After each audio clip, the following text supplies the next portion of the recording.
Welcome to the Dementia Researcher podcast, brought to you by the University College London and the NIHR, in association with Alzheimer's Research UK, Alzheimer's Society, Race Against Dementia, and the Alzheimer's Association, supporting early career dementia researchers across the world.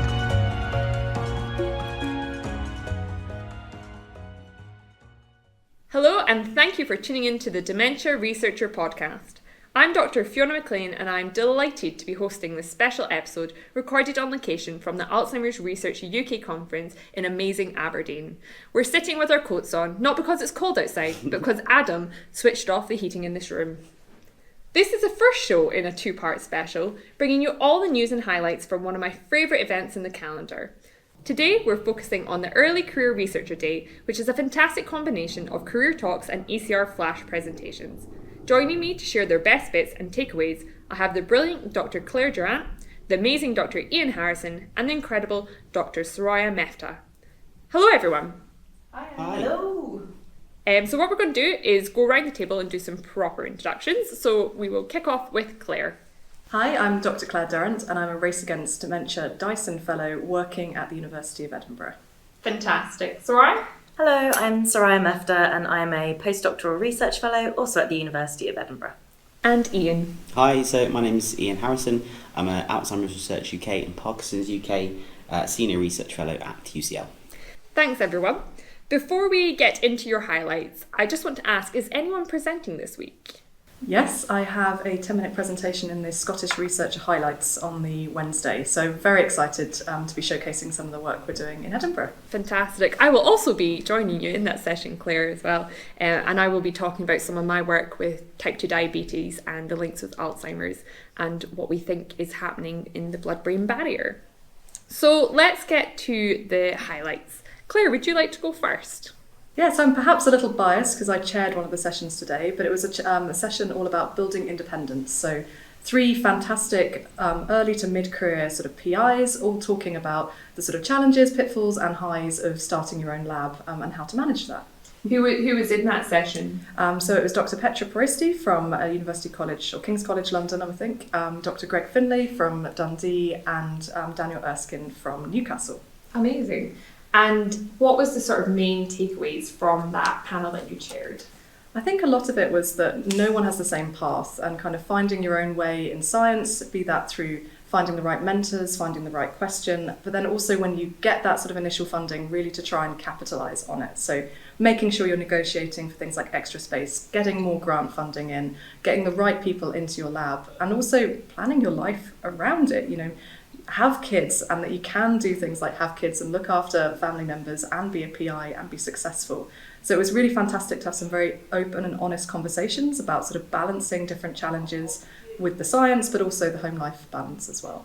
Absolutely. I was in that session and I completely agree with you. It was great to hear about people who have had challenges but have gone on and been extremely successful and have also managed to have that work-life balance, which is essential to any researcher to be a healthy person and the best person they can be, and therefore the best scientist they can be. So I thought it was an excellent panel, and you chaired it so well. Oh, thank you. I think we tried to see it as a bit of a rallying cry, if you like, to put a bit of change into the field as well, because a lot of us have come up against some barriers in our career, but we sense that it's getting better. And if we can keep pushing things in the right way and kind of make it better for the people coming up after us and for ourselves as we continue to work through this field, I think that would be fantastic. So huge thing came up was the role in men in sort of parental leave as well, that it's not just going to be a female problem, the idea of having children in science, and how we can support people with children working in the lab, and just making it a bit more common and chatting about it so that it's not some sort of deep, dark secret that, funnily enough, people have lives outside of science. That's actually a part of what makes us good at the jobs that we do.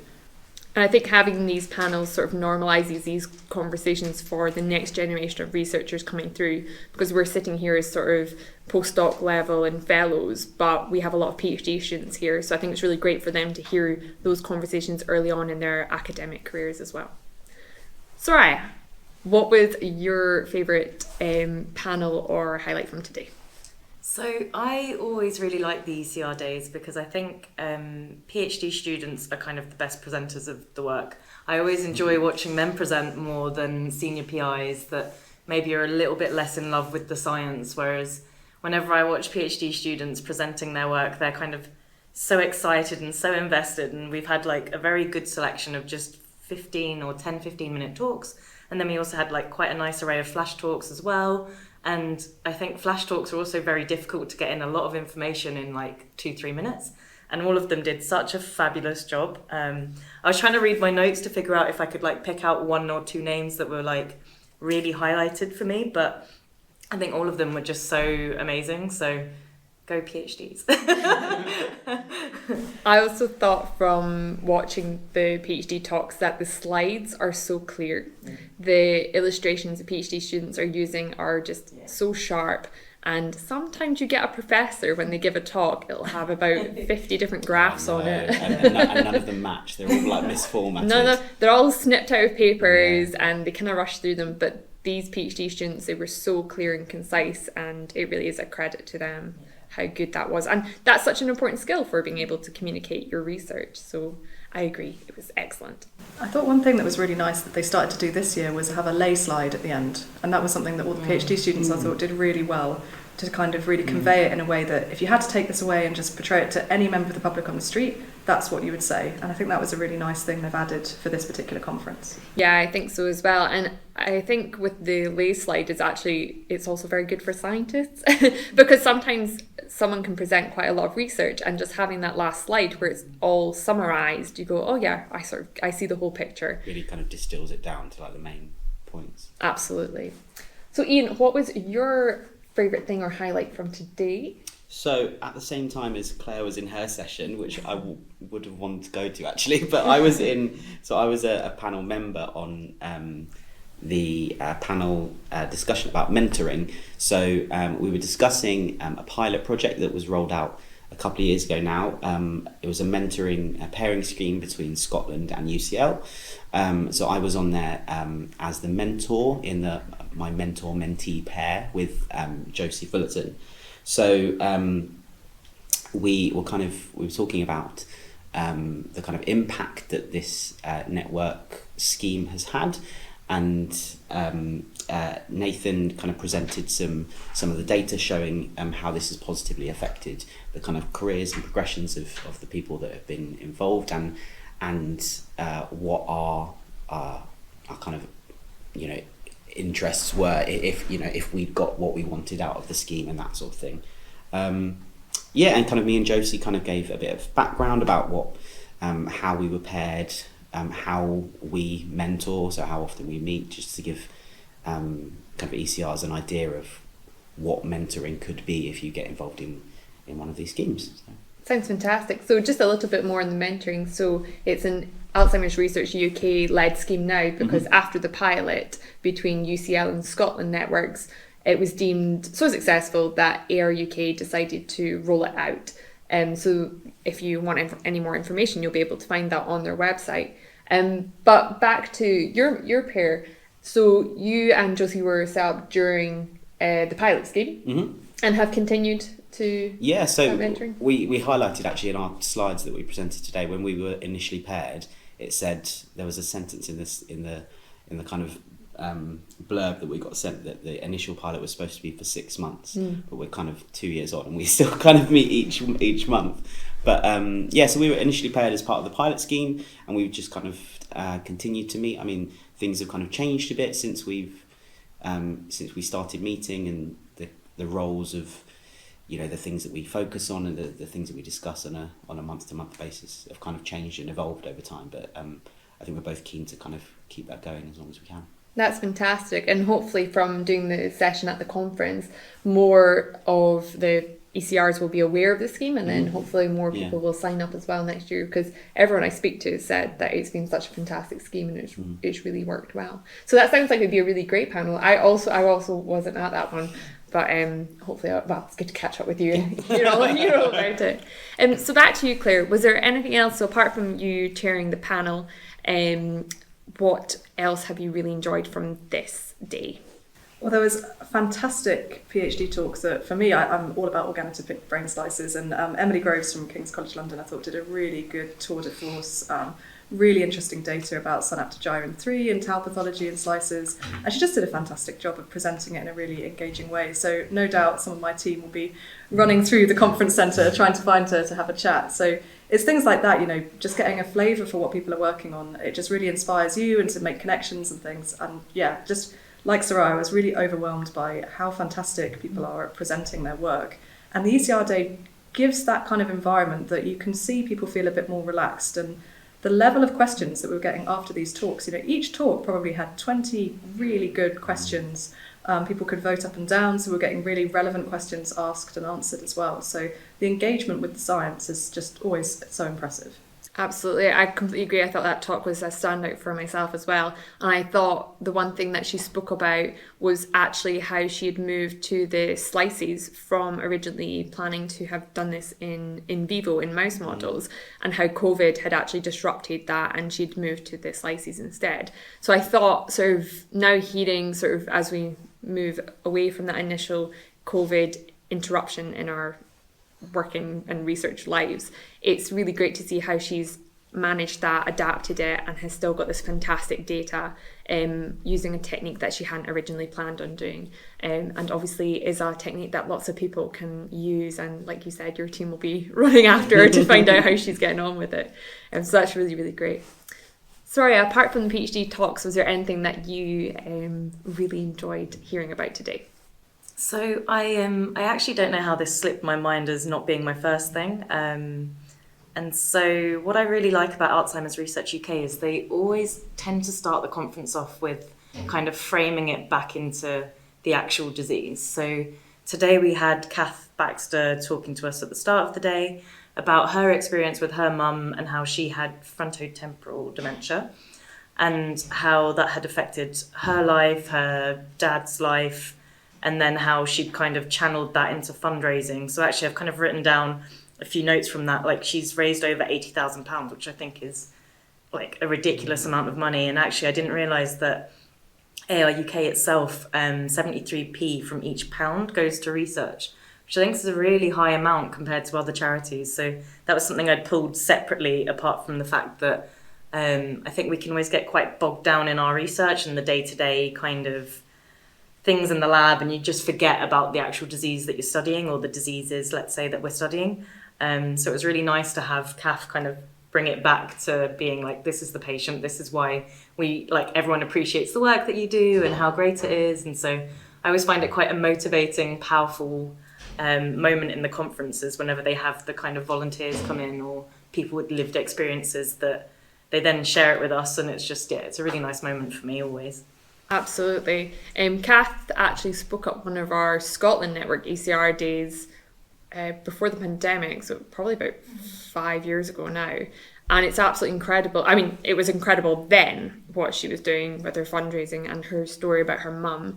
But it's really incredible now to see her back still fundraising and still, spreading that message about why we need to do dementia research, and her work and her. Yeah, she's just a fantastic person to hear speak. And these lived experiences, they always really get me. I'm sitting there sort of welling up. Yeah. And it does put into perspective your research, because sometimes you can get really stressed out and you get a bit fed up with the lab if things aren't going as you want them to. But then you hear these people speak and it's like a reset for me personally. It's like a reset to be like, okay, right. Maybe there's some struggles, but actually what the bigger picture here is, we're really trying to solve this disease, and these are the people that are behind us, and when we feel alone in the lab, these are the people who are sitting at home absolutely rooting for us. So, you can hear my voice, I'm getting a bit emotional again. But it's why we're here, right? It's nice to have that at the beginning of the conference to it kind of brings everyone onto the same level, and it's like, right, we're here to talk about the science that we've been doing. We are together in this problem. It sets the tone, I think. Yeah. It sets them very well. And, big thanks to Kath for sharing her story, because it's not easy for her either to stand up in front of so many people and talk about that. So thank you, Kath. Ian, what was another takeaway from today that you enjoyed? Yeah, so I was going to highlight a talk from a PhD student I saw that I really liked. It was by Alex Meller from Plymouth. And he presented this work with this really cool prep that I hadn't come across before, called compound action potential recordings, where they kind of expose. He was looking at white matter and white matter degeneration, and so they were exposing an optic nerve, and then by kind of bathing it in CSF and then recording directly from it to get ePhys recordings. And he was doing some really cool work where they were looking at the effects of LPS on that, with or without a kind of reduced oxygen in the CSF, and it's just a really interesting preparation that I'd never really come across before, where it's kind of ex vivo, but it still has kind of real in vivo applications. And it was nice. Then he kind of followed it on with some kind of nice myelin imaging that kind of went the same way, that the hypoxia had a response in terms of the response that they were seeing in both myelin imaging and also the CAP recordings, which wasn't there with LPS, but LPS kind of exacerbated the effects of hypoxia in this setting. And I think it was one of those presentations where you can tell that he thought a lot about the slide setup, and he kind of like described each of the experiments that he'd done well, so that even though it was a technique that I'd never come across before and that is kind of outside of my field of research, it was quite an informative talk that I kind of got a lot from it.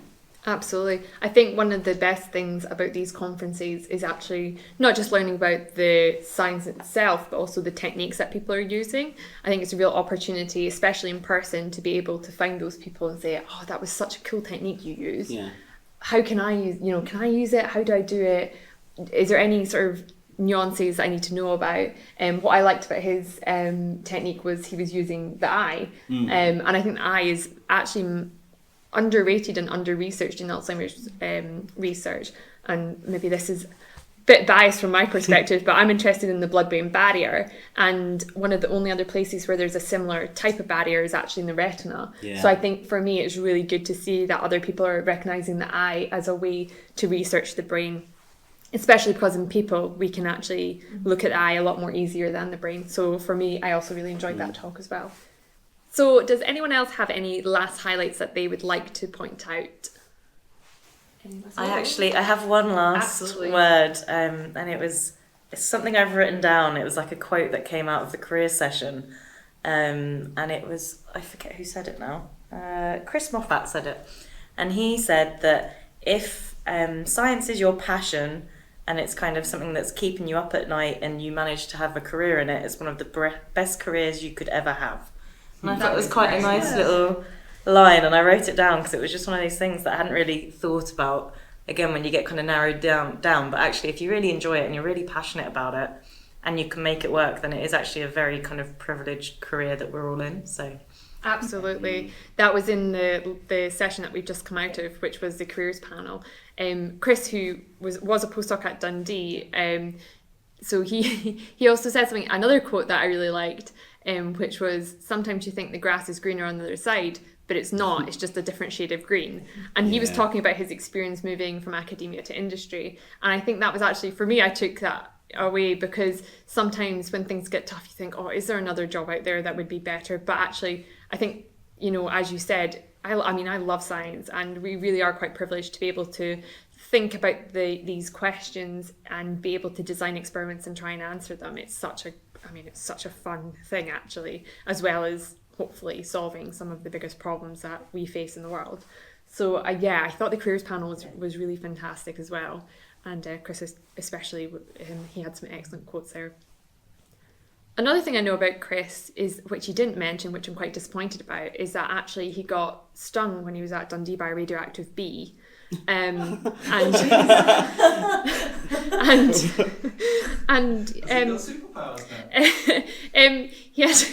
doesn't have superpowers, but he did have to go to A&E, and they had to phone the specialist in Edinburgh to ask what to do.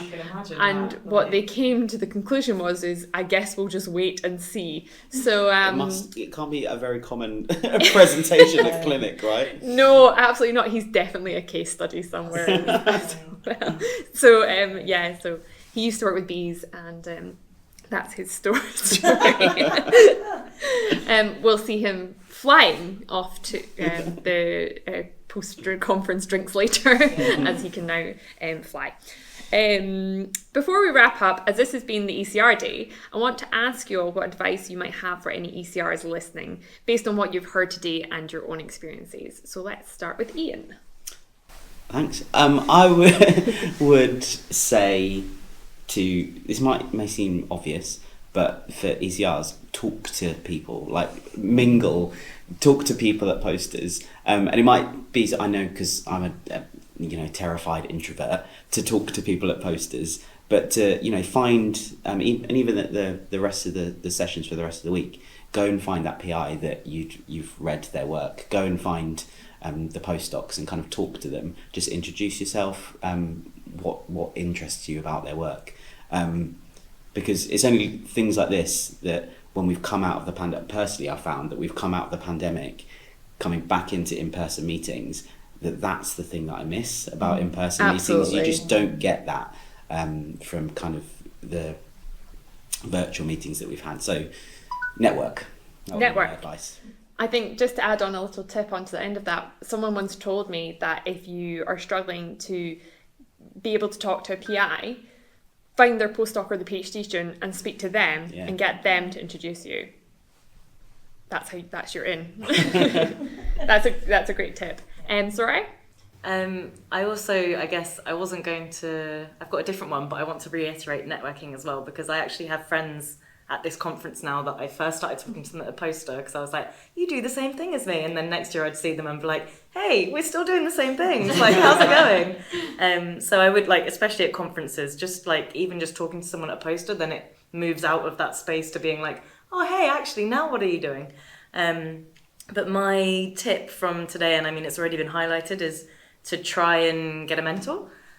So I'm very privileged to have Ian as one of mine from the programme. I also have Fiona Kerr, who's been also really lovely. I love Fiona Kerr. Yeah, she's so nice. And I think actually they're opening the scheme again up soon. I think they mentioned at the start of the day. So as long as you're signed up to the ARUK network, you should get like an email or something about it, or it will be on the portal. And I think it's a really good scheme. So that would be my top tip. I think it's important to mention that it's free to join the ARUK networks. So there's absolutely no excuse to not be part of them. Those are great tips as well. Thank you, Soraya. And yourself, Claire, what's your advice? Well, my two were kind of already stolen, but I have a third one, which is good. I think just use it to find your spark. And I'd say I remember sitting here as a first-year PhD student, feeling quite overwhelmed at why am I here? I don't know anything about Alzheimer's disease. I'm a first year, I have no clue what's going on. But just know that you belong here, and know that there is a place for you in research. And if you can't see someone like you, be that person. So I think just make sure that you really feel you belong and carve your way, because we need you in Alzheimer's disease research. So don't doubt yourself. Oh, I love that, Claire. I think it's really important as well, is we really need diversity in research, because it's such a big problem, Alzheimer's disease and other dementia-related diseases. We really need people who think in different ways to be able to solve this problem, and it's the only way we're going to get there is by lots of different people thinking about this problem in different ways. So I completely think what you've said is great. So thank you for that as well, Claire. I also just realised that I'm pretty sure I met all three of you online during the pandemic at some point, and this is potentially the first time I've met you all in person. We've all been sat in a room together. That's lovely, because I felt like I knew you when I walked in, because we've been on so many online things. But now we're in a room together. Oh, that's lovely. That's all we have time for today. We're going to all go to the post-conference event for ECRs, but please stay tuned for the part 2 of the podcast, which is hosted by the amazing Dr. Zara Franklin, and her guests will bring you the highlights from the rest of the conference. So thank you to my brilliant guest, Dr. Claire Durrant, the amazing Ian Harrison, and the incredible Dr. Soraya Meftah. And I'm Fiona McLean, and you have been listening to the Dementia Researcher podcast.